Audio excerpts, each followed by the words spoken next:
சுவாமியே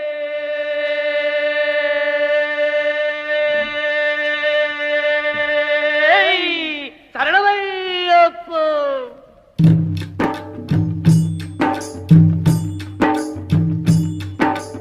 ஐயப்ப சுவாமியே அருள் செய்யப்பா சுவாமியே, ஐயப்ப சுவாமியே அருள் செய்யப்பா சுவாமியே.